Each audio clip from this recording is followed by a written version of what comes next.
Bienvenidos mis queridos hermanos a Casa de Amor, donde Dios transforma. En esta casa estamos decididos, estamos completamente convencidos y hemos sido persuadidos por el Señor para predicar el Evangelio como está escrito, porque esta es una casa de transformación.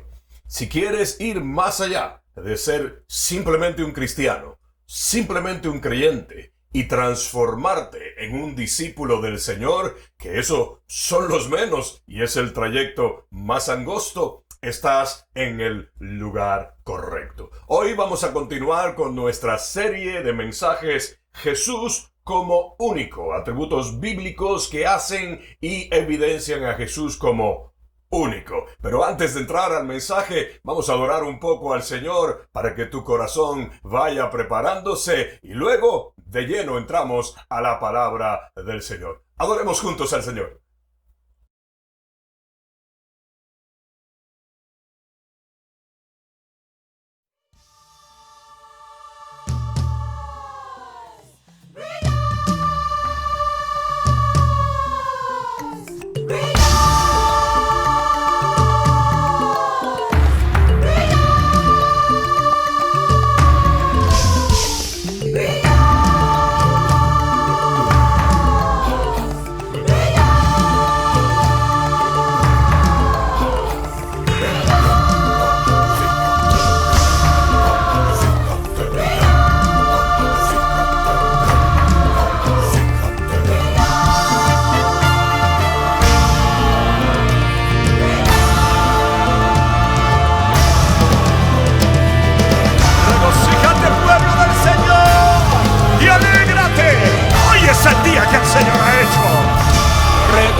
Regocíjate y canta.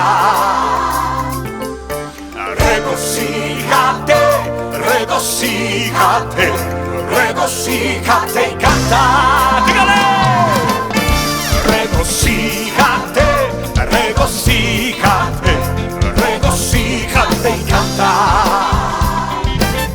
Regocíjate, regocíjate, regocíjate y canta. Porque Él ha cambiado tu lamento en danza, porque te sacó de las tinieblas a la luz, porque puso en tu boca su alabanza, porque decretó para tu cuerpo salud. Porque Él es Dios, porque Él es fiel, porque es real y nunca te dejará. ¡No! Regocíjate, regocíjate, regocíjate y canta. Regocíjate, regocíjate, regocíjate y canta.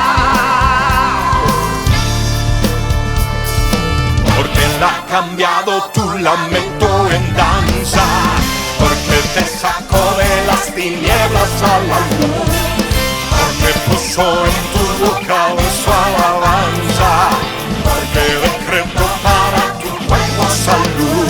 Porque Él es Dios, porque Él es fiel, porque es real y nunca te dejará. ¡No! Regocíjate, regocíjate, regocíjate y canta. Regocíjate, regocíjate, regocíjate y canta. Dígale. Regocíjate, regocíjate, regocíjate y canta. Regocíjate, regocíjate, regocíjate y canta. Donde está el Espíritu de Dios, allí siempre hay libertad. ¡Aleluya! ¿Dónde está la gente que se regocija? Cante ella en su casa y diga rejoice. Dígale rejoice. Eso. Rejoice. Regocíjate, regocíjate, regocíjate y canta. Regocíjate, regocíjate.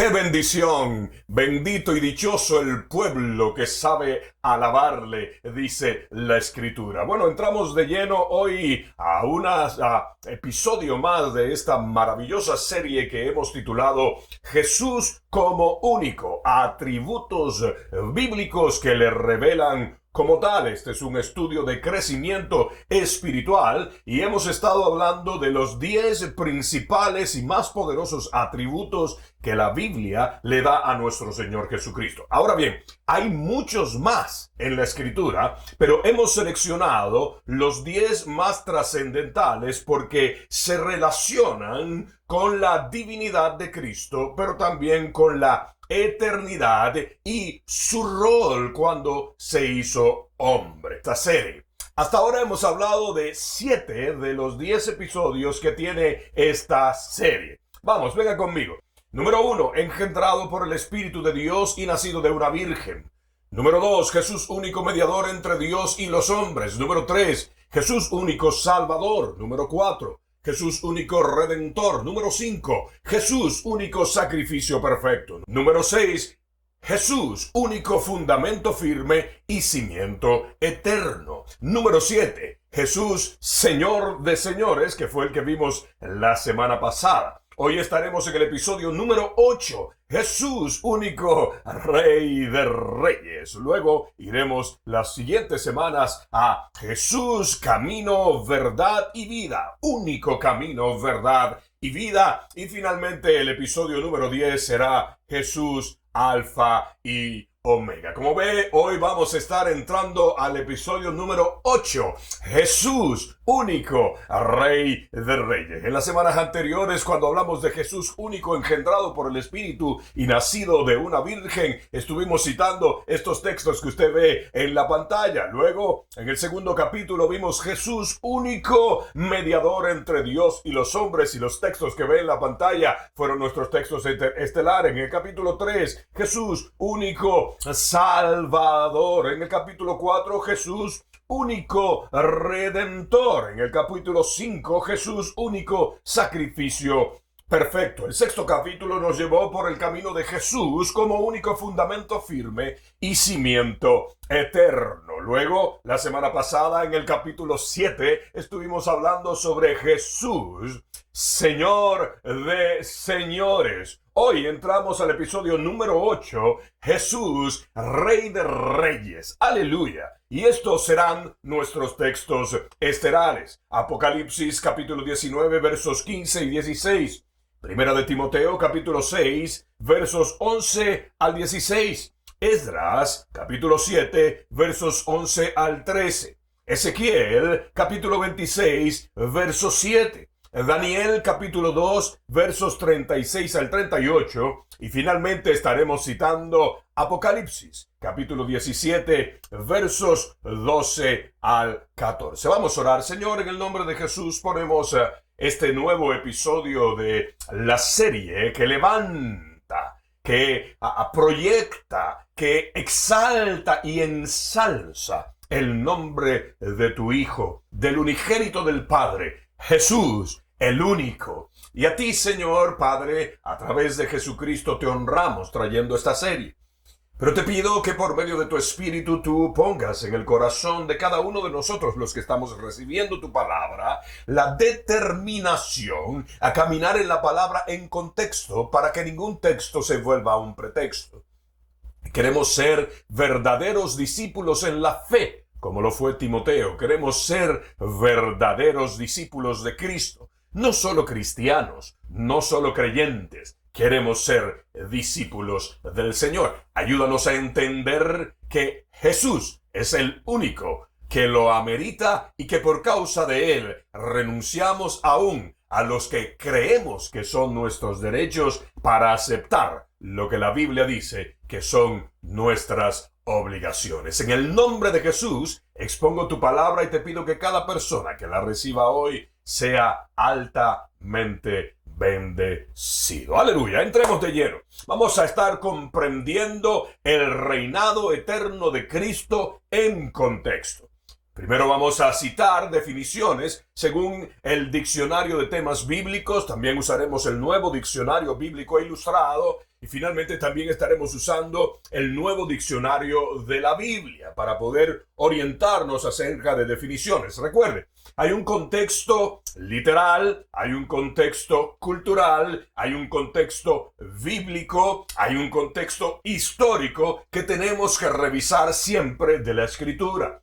El problema serio de estar de continuo sacando versículos aislados para tratar de aplicarlo al contexto que nosotros queremos por nuestro beneficio personal o por nuestra preferencia, eso nos ha llevado a ser una iglesia que lamentablemente se sale del propósito por el cual ha sido llamada. Nosotros entonces tenemos que buscar, escudriñar, estudiar, profundizar en todos los contextos en que la Escritura fue revelada y eventualmente escrita para que podamos entender lo que verdaderamente Dios quiere decir. Así que vamos a hablar de la palabra rey. ¿Qué es rey a la luz de la Escritura? ¿Y qué es lo que el Señor quiso manifestar entonces al establecer el término rey de reyes? En el transcurso de esta enseñanza de hoy se dará cuenta que no solo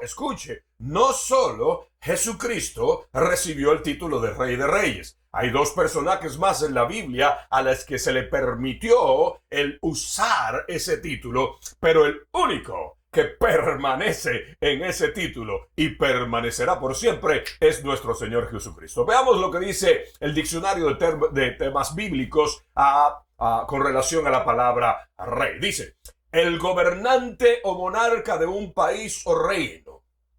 Dios es el rey de toda la tierra y los reyes humanos están llamados a gobernar de acuerdo con su voluntad. El fracaso de los reyes de Israel y Judá, después de que David condujo a la expectativa de un futuro rey como David, esto se cumplió en Jesucristo, el verdadero rey de Israel y de todo el mundo. Esta es una definición que traemos del diccionario de temas bíblicos. Ahora, vamos a ver lo que dice el nuevo diccionario bíblico ilustrado acerca de la palabra rey y su contexto bíblico, lo que verdaderamente quiere decir. Vamos, rey es soberano investido de la autoridad suprema, generalmente de por vida y por derecho de sucesión. El fervor religioso caracterizaba a los reyes de Babilonia y de Asiria. La institución de rey pontífice se remonta a la época de Sumer.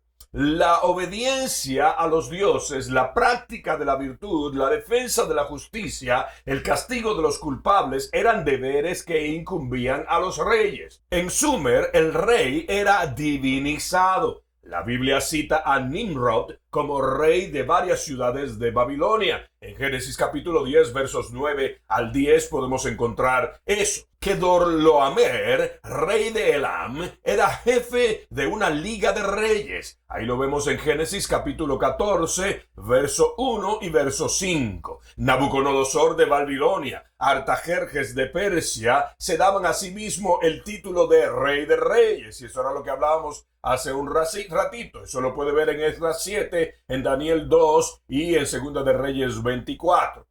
El nuevo diccionario bíblico ilustrado también nos dice que en la época de Abraham los monarcas cananeos eran frecuentemente reyes solo de una ciudad, como podemos verlo en Génesis 14, Génesis 18 y Génesis 20. Al principio de la era sumeria había asimismo estados, ciudades. Algunos siglos más tarde, Josué enumera a más de 31 monarcas cananeos vencidos. Lo puede ver en Josué capítulo 12, versos 7 al 24. La incredulidad y el deseo de imitar a sus vecinos empujó a Israel a pedir un rey. Pongámosle mucha atención a este tema, porque este tema todavía sigue vigente hoy.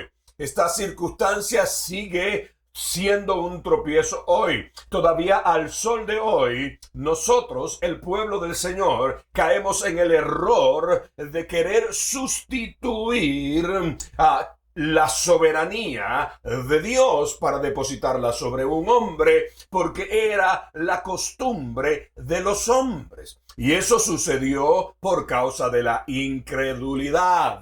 Escuche, querido hermano, muchas veces a nosotros los pastores nos idealizan de una manera que después, al darse cuenta que somos gente común y corriente, lo que se acrecienta es la misma incredulidad por la cual se idealizó a una persona. Esto no lo digo yo, esto no lo estoy inventando yo, esto es lo que la historia del pueblo de Dios cuenta. Dice que la incredulidad y el deseo de imitar a sus vecinos, o sea, a las otras naciones, empujó a los israelitas a pedir un rey.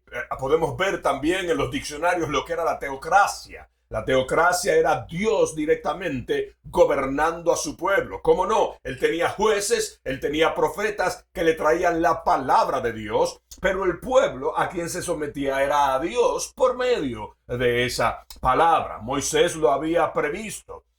En Deuteronomio 17, 14 y 20, la institución de la monarquía no implicaba por sí misma la abolición de la teocracia. La monarquía, en apariencia absoluta, tenía que estar sometida a Jehová, que tan solo le había delegado su poder. Póngale atención a esto. Hoy en día no hay monarcas para el pueblo del Señor. Nadie te puede decir, soy un rey. Y si lo somos es en potencia, porque dice que somos un reino sacerdotal. Entonces hacemos un trabajo en representación del gran rey y sumo sacerdote. Ahora, había una situación, y era que aunque Dios permitió una monarquía en Israel, lo permitió con el propósito de que se siguiera obedeciendo la palabra dicha por Dios a través de los jueces, a través de los profetas y a través de todo lo que eran las leyes establecidas por Dios para el reino de Israel. Hoy en día lo podemos equiparar con la palabra de Dios y los ministerios que, según Efesios capítulo 4, están dados para la edificación de los santos, para la obra del ministerio. Ninguno de ustedes, ni yo, ni nadie, dependemos del ministro que nos edifica. Nosotros dependemos de Dios. Problema de los hombres si deciden poner la mirada en los ministros. Porque el plan, y si los ministros predicamos la palabra como es llevarlos a una transformación por medio del Espíritu Santo que los lleve a poner la mirada en Cristo. Sí, cómo no. Hay también, porque hay que ponerle balance a esto, una enseñanza dada por el apóstol Pablo, donde dice, imítenme en lo que yo imito a Cristo. En otras palabras, era la función por la cual originalmente Dios permitió la monarquía en Israel, o sea, la época de los reyes. Tenía una persona que a través del profeta escuchaba la voz de Dios, obedecía la voz de Dios, entonces todo el pueblo, siguiendo al rey, obedecía la voz de Dios. Hoy en día, lo enseñado por Pablo es, imitemos a aquellos hombres y mujeres que por el buen testimonio y por la obediencia a la palabra del Señor han permanecido sin prostituir el evangelio de Jesucristo, para que lo que ellos tienen de Cristo sea lo que nosotros también busquemos del Señor Jesucristo. Vuelvo a la definición entonces. La institución de la monarquía no implicaba por sí misma la abolición de la teocracia. La monarquía en apariencia absoluta tenía que estar sometida a Jehová, que tan solo le había delegado su poder. Es lo que hoy es la delegación del Espíritu Santo para la iglesia y para los ungidos del Señor. Por haber querido sustraerse a la autoridad del Señor, Saúl fue reemplazado por otro y sus descendientes perdieron el derecho al trono. Sigue diciendo el Nuevo Diccionario Bíblico Ilustrado. Los reyes sucesores de David sufrieron la misma suerte. Cuando abandonaron al Señor, perdieron la corona. Eso lo podemos ver en Primera de Reyes, capítulo 11, versos 31 al 36. para la lista de los reyes de Judá e Israel, la designación del soberano era hecha por un profeta o por un personaje investido de autoridad. Ahí vemos en Primera de Samuel 9:16, 16:1, en Segunda de Reyes 23:33, verso 34 también, Segunda de Reyes 24:17. Pero el pueblo, según vemos en Primera de Samuel 18:8 y en Segunda de Samuel 5:1 al 3 y en Primera de Reyes 12:20 y en Segunda de Reyes 23:30, decidió cambiar eso. Ciertas personas usurpaban la realeza. La mayor parte obtenían la corona por derecho de sucesión. La entronización implicaba para los israelitas la coronación, la unción con aceite, la proclamación. También había sacrificio y en ocasiones un solemne cortejo. El rey cumplía también con frecuencia con el cometido de general en jefe. Eso está en Génesis 14:5, en Números 21:23, Primera de Samuel 8:20, Primera de Samuel 14:20. Concluía tratados, promulgaba las leyes y las hacía cumplir. También nos dice el Nuevo Diccionario Bíblico Ilustrado que impartía justicia, tenía derecho de vida y de muerte. El temor de Dios y del hombre podían regular esta autoridad que en ocasión tenía que tener en cuenta la voluntad popular, por cuanto era peligroso oprimir al pueblo. Los sacerdotes y los profetas independientes de la esfera religiosa no dudaban en reprender a los reyes. Eso fue lo que pasó, por ejemplo, cuando el profeta Natán reprendió al rey David. O cuando el profeta Samuel había reprendido al rey Saúl. Era necesario que el rey estuviera dotado de discernimiento y de un juicio certero. Salomón cumplió estas condiciones en tan alto grado que obtuvo desde el principio el favor de sus súbditos. Primera de Reyes 3:28. Igual de necesarias que la implicidad, el rey contaba para su protección y asistencia con una guardia cuyo capitán ejecutaba sus órdenes. Finalmente, el Nuevo Diccionario Bíblico Ilustrado, hablando sobre el tema de un rey, dice que ciertos soberanos se rodeaban de un lujo inaudito. Primera de Reyes 10. Las Escrituras presentan a Dios como rey que usa de su infinito poder para el bien de sus súbditos, no para enriquecerse por ellos y mucho menos para doblegar y tiranizar al pueblo, sino por el bien del pueblo. Recibe el nombre de Rey de Reyes. En Primera de Timoteo 6:15, en el Salmos 5:3 y 10:11 habla de Dios como Rey. Ahora, también Cristo, que declara cabeza de un reino que no es de este mundo, lleva asimismo el título de Rey de Reyes en Apocalipsis 19 y podemos ver entonces que este tema se relaciona con el reino del Señor que no es de este mundo. Por último, el diccionario de temas bíblicos nos habla también acerca del término rey. Vamos a ver, la idea que se transmite en cuanto a rey con esta palabra, la palabra rey, la idea que se transmite con esta palabra, o sea, rey, en la Biblia se refiere a una persona que gobierna sobre una ciudad o un país o un reino como autoridad suprema. Puede ser en la jurisdicción del rey, que la jurisdicción del rey sea pequeña, como era el caso de las ciudades-estado de Canaán antes de la conquista, o como las naciones del estado de Edom, Moab, Amón, etc. O puede señalar a que él gobernaba sobre un gran imperio, como el babilónico, el egipcio o el persa. Incluso se utiliza el término para designar a uno que solo gobierna sobre una tribu o grupo de tribus. En el Oriente Medio se identificaba al rey con alguna deidad, de lo cual era representante cuando no la encarnaba. De hecho, los egipcios le daban tanta importancia a su monarquía que los consideraban parte de la creación misma. Por estas razones, los reyes tenían un poder absoluto y lo ejercían sin trabas. En Israel, sin embargo, se tenía muy claro que la monarquía había sido un desarrollo histórico. Mientras los israelitas se mantuvieron por largo tiempo el de los jueces, y el sistema de los jueces era el que usaban, con un sistema tribal, los países vecinos habían organizado reinos. Israel se consideraba bajo el señorío de Dios mismo, o sea, Dios era su rey, aunque se usaba todavía la palabra teocracia.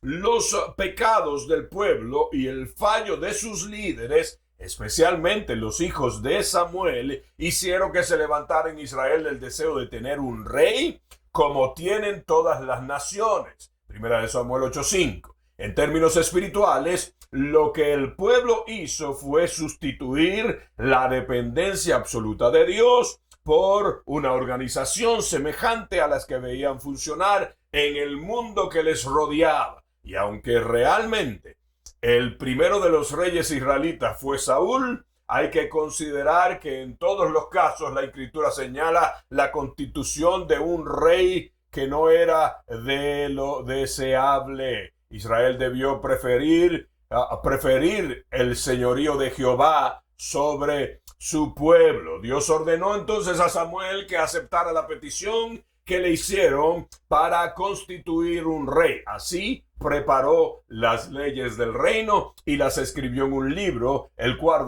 guardó delante de Jehová. Bueno, y usted puede seguir leyendo en el Nuevo Diccionario de la Biblia todas las cosas que dicen. Una de las cosas que dicen es que allí se instituyó ya como un reglamento para Israel el diezmar de todo para el sostenimiento de los sacerdotes y muchas otras cosas más que los reyes se le permitía hacer. Pero quiero terminar con esta última parte del Nuevo Diccionario de la Biblia. Dice, el Mesías que Dios prometió a Israel había de ser precisamente un rey.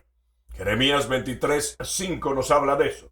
En el Nuevo Testamento se presenta al Señor Jesucristo como ese rey, a quien el Señor Dios le dará el trono de David su padre y reinará sobre la casa de Jacob para siempre y su reino no tendrá fin, como lo dice Lucas capítulo 1 versos 32 y 33. Él es el Rey de Reyes y el Señor de Señores. Bueno, el tema de los reyes vino a la tierra porque el hombre se separó de Dios. Estoy hablando antes de que Israel pidiera a Saúl. El hombre, al separarse de Dios, tiene que comenzar a crear deidades visibles y tangibles. Es de ahí que comienzan a nacer dioses como Dagón, dioses como Moloch, y este tipo de dioses paganos, de estos dioses falsos, estos dioses caídos, que realmente no era más que la personificación hecha por la mano del hombre de lo que Satanás quería, ser endiosado. Entonces ahí nace la idolatría. Y fruto de esa idolatría, el hombre se vuelve politeísta y tiene muchos dioses. Ahora, como esos dioses eran de madera, de bronce, de piedra, de todas esas cosas, y aunque tenían oídos no oían, aunque tenían boca no hablaban, y aunque tenían ojos no veían, entonces luego eso se llevó a otra expresión y comenzaron a levantar a hombres, como sucedió con Nimrod, para hacerlos reyes, pero también darle un nivel como de dioses. Ahora ellos tenían un Dios visible, un Dios que hablaba, un Dios que escuchaba, un Dios que veía, y el hombre, por haberse separado de Dios en su caída, terminó bajo la tiranía del hombre. Entonces viene el pueblo de Israel, como ya vimos, y le pide a el profeta Samuel por una razón en específico. Esto es algo que no podemos dejar pasar. Los hijos de Samuel no habían sido tan consagrados a Jehová como su padre. Los hijos de Samuel se habían involucrado en las actividades pecaminosas desagradables a Dios que la demás gente común en el pueblo practicaba. Samuel no. Samuel había sido separado desde niño, ungido desde niño, escuchaba la voz de Dios desde niño. Y cuando nosotros leemos el primer libro del profeta Samuel, dice: el niño Samuel estaba con Jehová, o Jehová estaba con el niño Samuel. Luego dice el joven Samuel, y después habla de el profeta Samuel, un hombre consagrado a Dios. Pero los hijos de Samuel no se habían consagrado a Dios. Esto trajo como consecuencia ¿qué? Trajo como consecuencia que el pueblo le perdiera confianza a la teocracia, pero no por Dios, sino por el mal comportamiento de los que eran representantes de Dios. No Samuel, sino sus hijos.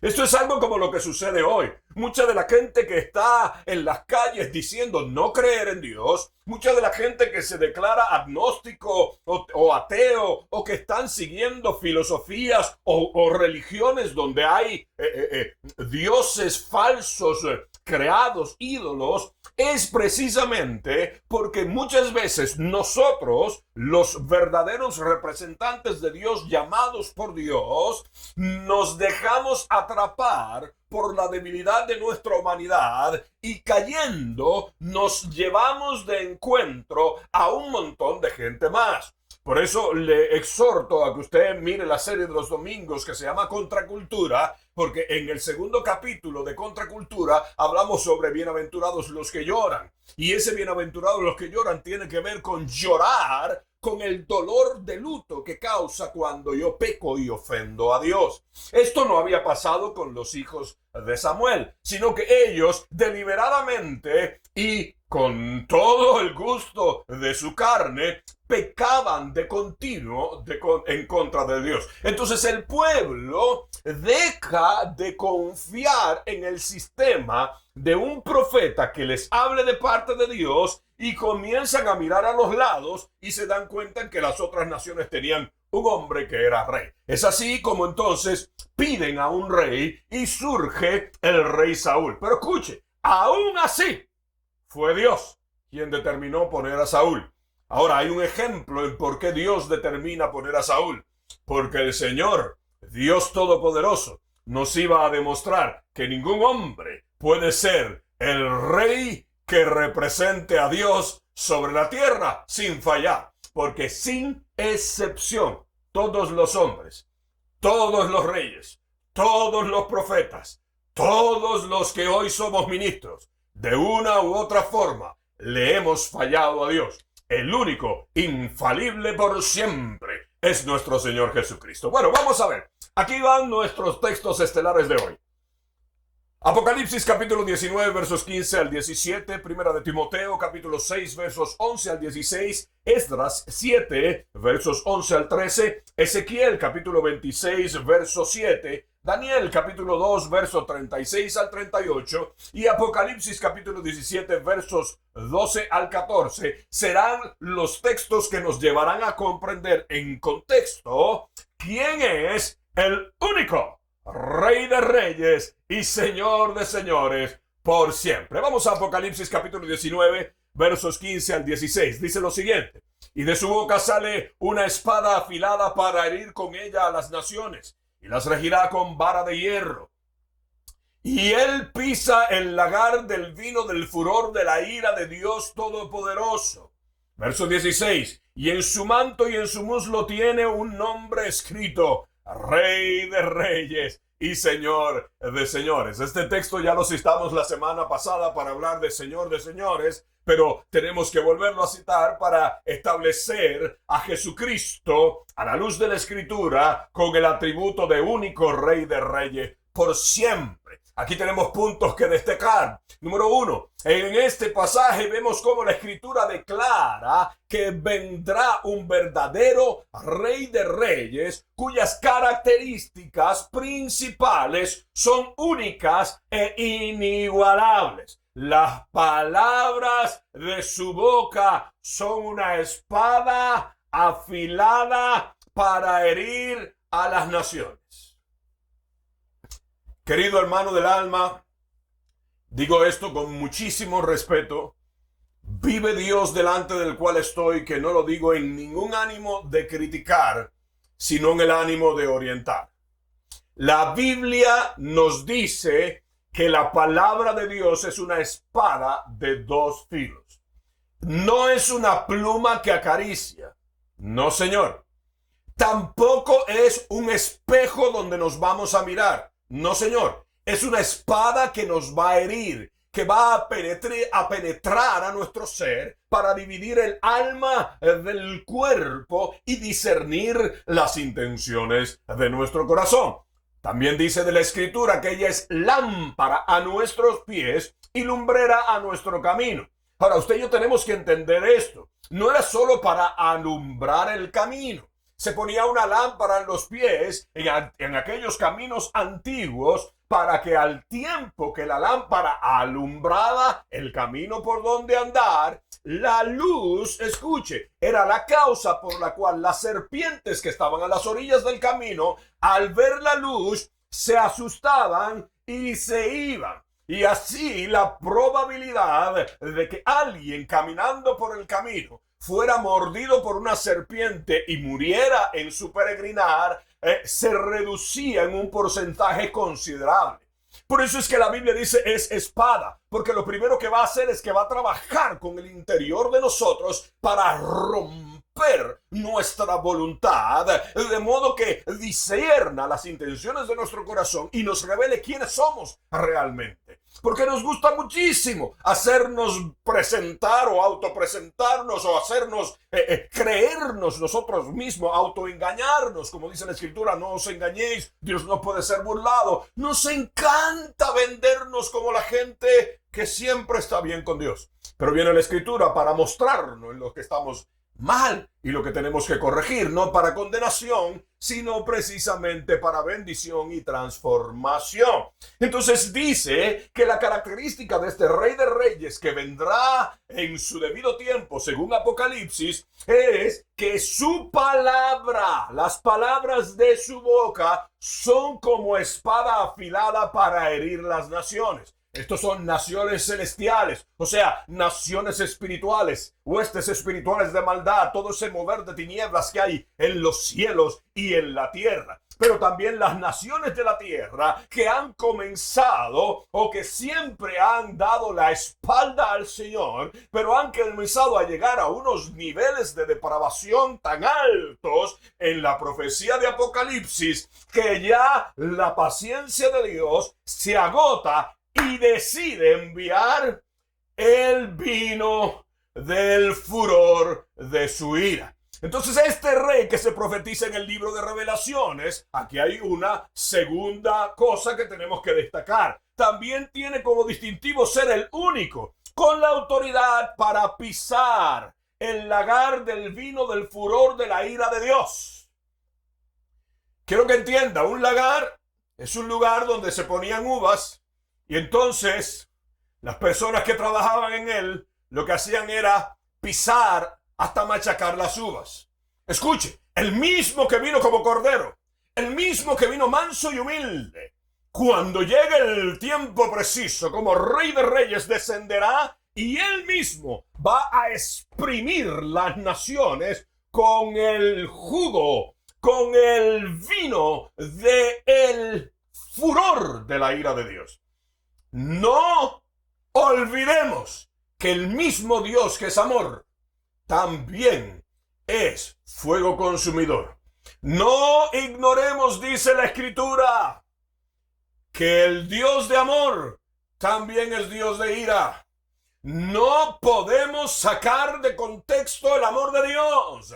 El amor de Dios no es alcahuetería para el pecado. El amor de Dios es incomprensible porque a pesar de que somos pecadores nos sigue amando. Pero un día se le dará al Rey de Reyes y Señor de Señores la orden y la autorización de parte del Padre para que pise el lagar de donde fluye el vino del furor de la ira de Dios. Una última característica que vemos en este texto de Apocalipsis es que, y es inequívoca, que este rey en su vestidura tiene escrito el título Rey de Reyes y Señor de Señores.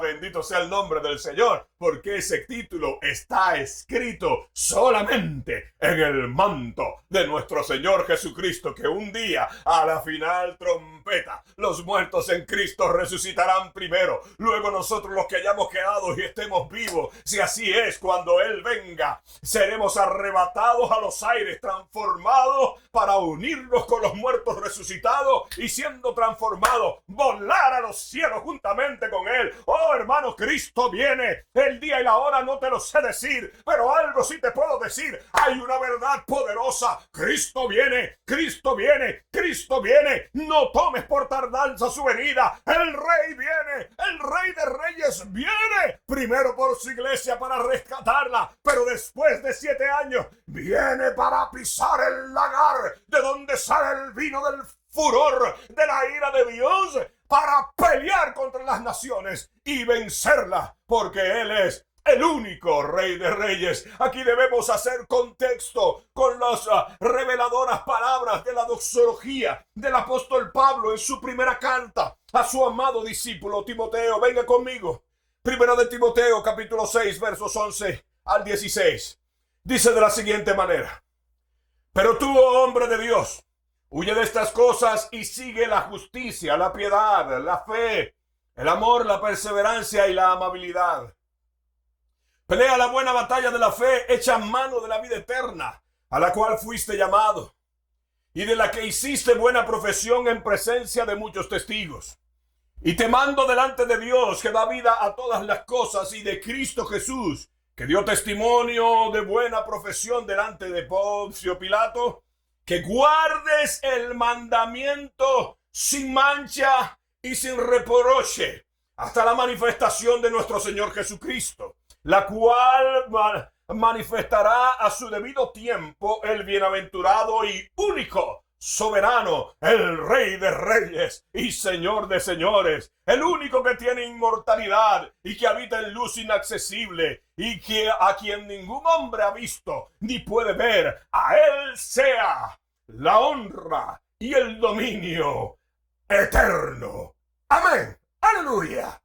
Aquí el apóstol Pablo está hablando de Jesucristo, Dios encarnado en un hombre, el Cordero que al mismo tiempo era Rey, el que siendo el más humilde a su vez es el eterno gran soberano, el que vino como cordero pero volverá como león, el que acudió voluntariamente a la muerte pero la venció y le quitó su imperio, el que ascendió a la diestra del Padre para presentarse como una ofrenda grata, el sumo sacerdote para siempre, el primogénito de entre todos los muertos, el único digno de gloria, honra y honor. ¡Aleluya! Estamos hablando de Jesucristo, Rey de Reyes y Señor de Señores.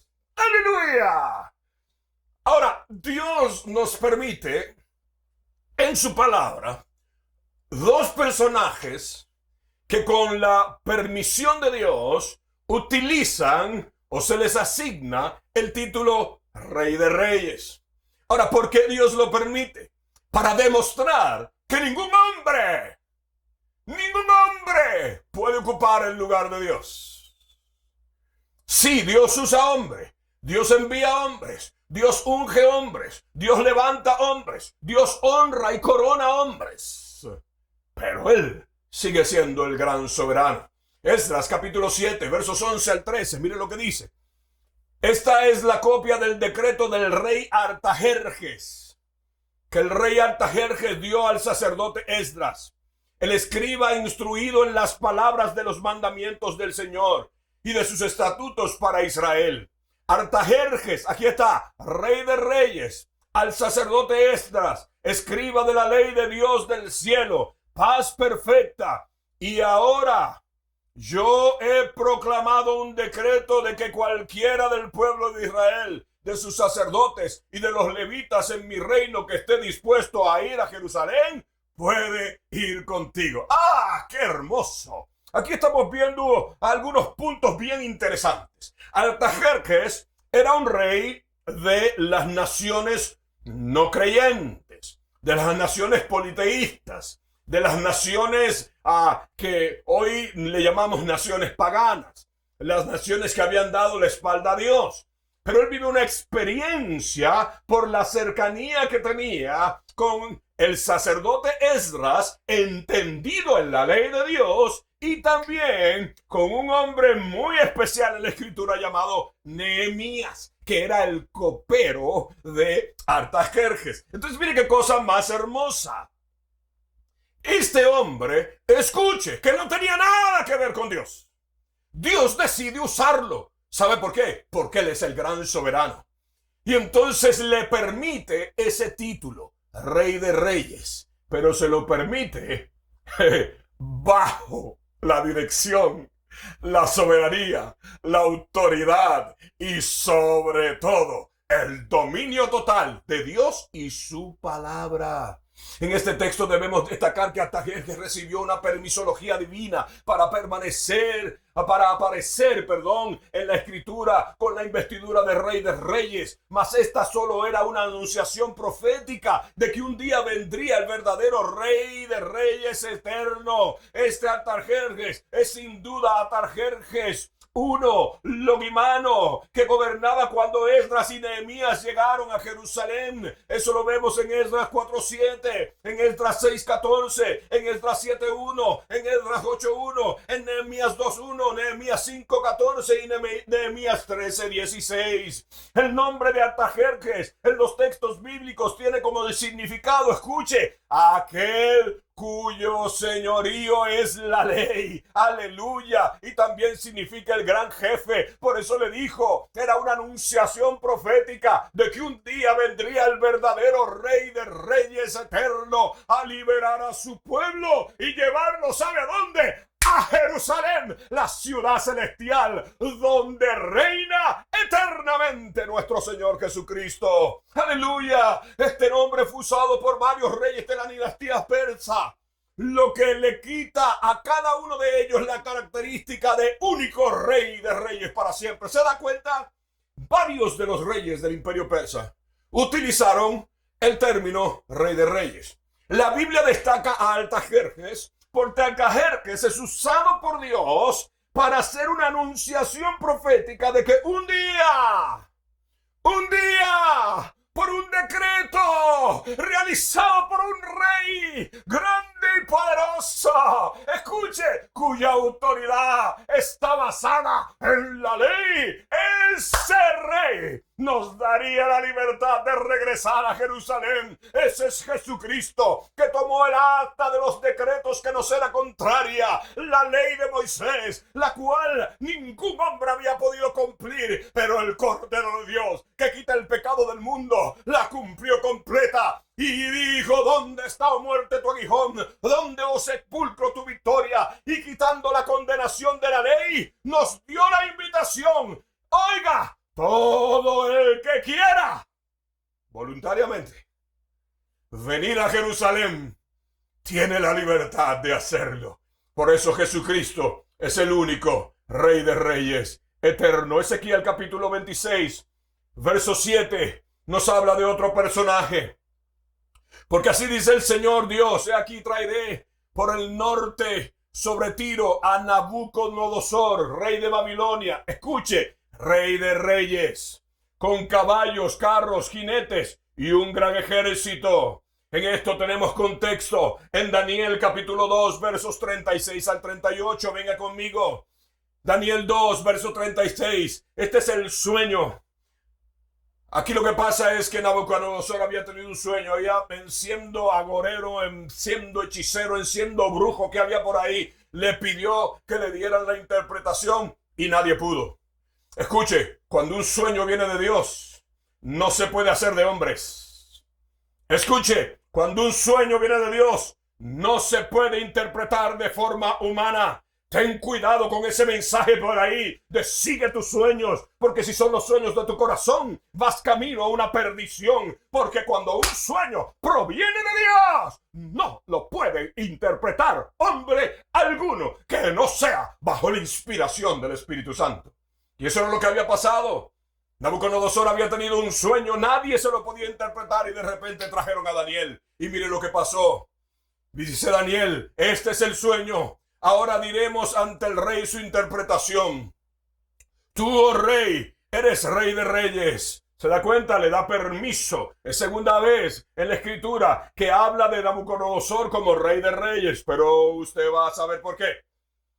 A quien el Dios del cielo ha dado el reino, el poder, la fuerza y la gloria. Y donde quiera que habiten los hijos de los hombres, las bestias del campo y las aves del cielo, Él los ha entregado en tu mano y te ha hecho soberano sobre todos ellos. Tú eres la cabeza de oro. Entonces, aquí hay unas cosas que tenemos que destacar. Se le da la permisología divina a Nabucodonosor para aparecer en la escritura con la investidura de rey de reyes. Mas esta distinción fue permitida porque él sería el rey que se postraría ante Dios. Escuche. Se postraría ante el Dios de Israel cuando el profeta Daniel y sus 3 amigos se destacaron bajo la protección divina de Jehová. Eso usted lo puede ver en Daniel capítulo 2 versos 46 al 47 y Daniel capítulo 3 versos 28 al 30. Otro punto a destacar es que este mismo rey que un día engrandeció el nombre de Jehová y el de sus siervos, después se llenaría de soberbia y hasta el punto de enloquecer y terminar actuando como una bestia salvaje. Esto es un reflejo del peligro de salirse de la voluntad de Dios y caer en el orgullo o en el designio de nuestra propia voluntad, que generalmente es lo que por ahí dice la gente, haz lo que te dicte tu corazón. Cuidado con eso.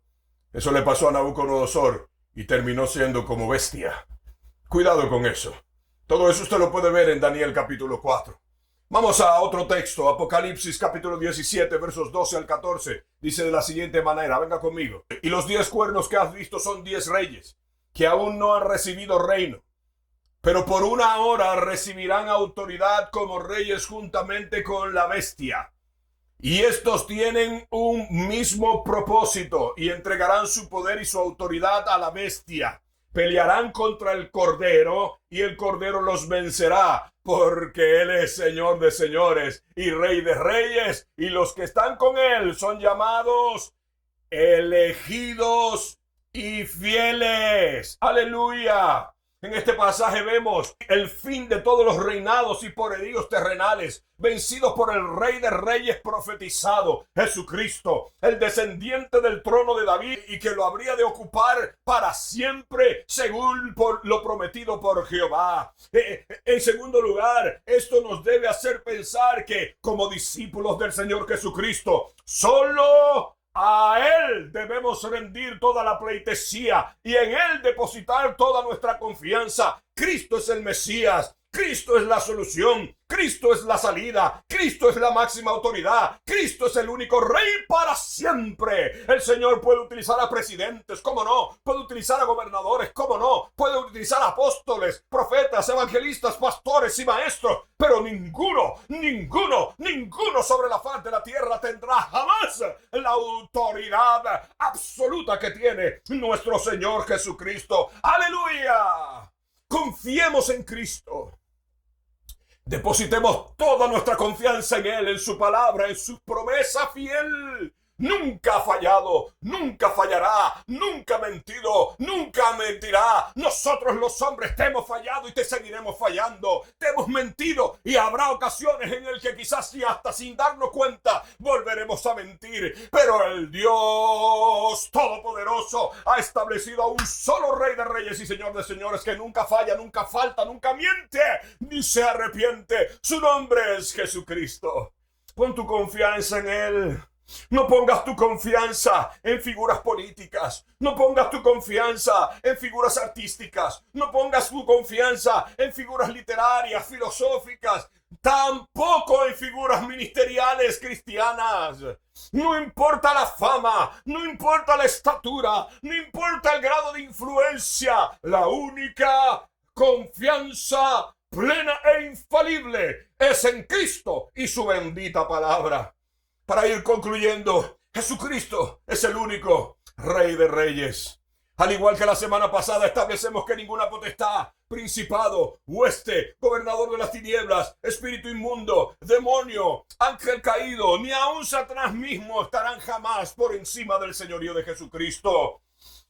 Ninguna doctrina, filosofía, moda, tendencia, corriente, ciencia o planteamiento lógico podrá superar el filo de la espada de su boca, la Biblia, la santa palabra de Dios. Ningún gobernante humano, sea emperador, rey, primer ministro, presidente, gobernador estatal, alcalde, juez, ministro de gabinete, miembro de las Naciones Unidas, aun sea apóstol, profeta, evangelista, pastor o maestro, podrá igualarse al señorío de Jesucristo. Por eso solo a Él damos la gloria, honor y alabanza, pero también nos inclinamos y nos humillamos. Y por último, un día mismo que está solo en la potestad del conocimiento de Dios, el Rey de Reyes posará sus pies sobre el monte de los Olivos. Y toda lengua confesará que Jesucristo es el Señor, y toda rodilla se doblará de lo que está en los cielos, en la tierra y debajo de la tierra. Todos se doblarán ante Él, porque Jesucristo es único. ¡Aleluya! Alguien puede decir amén. Alguien puede escribir un gloria a Dios. Alguien puede decir, lléname con el poder de tu Santo Espíritu. ¡Aleluya! Hasta ahora en esta serie, Jesús como único, hemos visto las siguientes características. Número 1, capítulo 1, Jesús único, engendrado por el Espíritu de Dios y nacido de una virgen. Capítulo número 2, Jesús único mediador entre Dios y los hombres. Capítulo número 3, Jesús único Salvador. Capítulo número 4, Jesús único Redentor. En el episodio número 5 vimos Jesús único sacrificio perfecto. En el número 6, Jesús fundamento firme y simiente eterna. La semana pasada en el episodio número 7 vimos Jesús único Señor de señores. Y ahora en el episodio 8 acabamos de ver a Jesús como el único Rey de Reyes y Señor de señores. ¡Aleluya! Lo próximo, veremos a Jesús como único camino, verdad y vida. Y finalmente en el capítulo 10 y último de esta serie, veremos a Jesús como el único Alfa y Omega. Por todo lo antes mencionado y por muchas cosas más, Jesús es único. Solo a Jesucristo toda la gloria, honor, dominio, imperio y majestad. Solo Él lo merece. ¡Aleluya! Gloria al nombre de Jesús. Querido hermano, querida hermana, si has sido bendecido con esta palabra, si has percibido que la revelación de Jesucristo por medio del Espíritu Santo y esa espada de doble filo ha traspasado tu corazón, pero nunca le has entregado el corazón a Jesucristo, esta es una buena hora para que lo hagas, ¿sabes?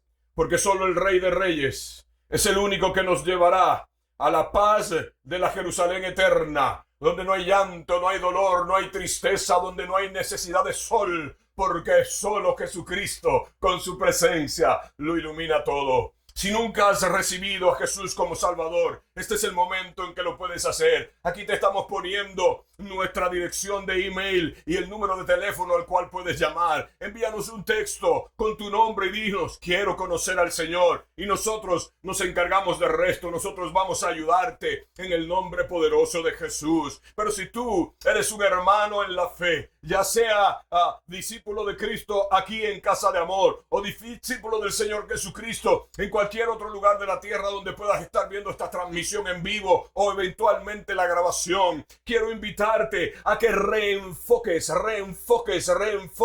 Para nosotros en Casa de Amor fue el año del enfoque. El que no estuviera enfocado solamente en Cristo sería turbado, pero nosotros hemos sido gente que se enfocó en Jesucristo y a pesar de las luchas, de los tropiezos, de los fracasos, a pesar de la pandemia y a pesar de todo, nos hemos podido mantener firme porque hay un único Rey de Reyes que ha prometido sacarnos de la esclavitud para llevarnos a la ciudad celestial Jerusalén. Y dijo, todo el que quiera venir, venga. Así que reenfoca tu mirada, ciertamente dejando lo que quedó atrás. Reenfoca tu mirada, concéntrate en Jesucristo. Nadie te va a poder sacar del deterioro que trae en esta tierra. No hay hombre que pueda arreglar esta tierra. Esta tierra está destinada a la destrucción y a la transformación. Y ahí el Rey de Reyes reinará para siempre. Y los que hayan sido, escuche, llamados, escogidos y fieles, estaremos para siempre con Él.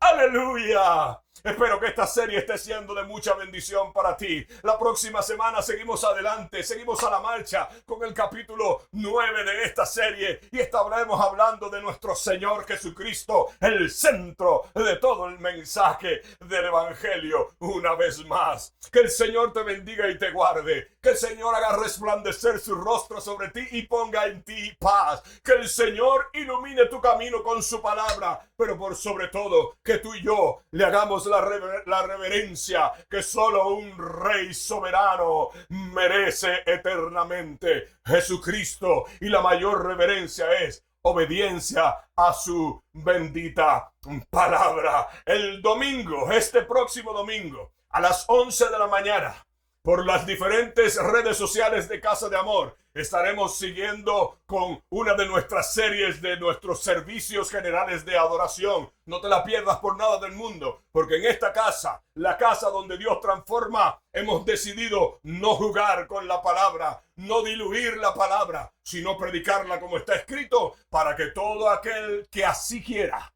pueda ser transformado por el Espíritu Santo. Hasta el domingo online y hasta el próximo martes. Nos vemos con la serie Atributos Bíblicos que definen a Jesús como único. Dios te bendiga. Un abrazo.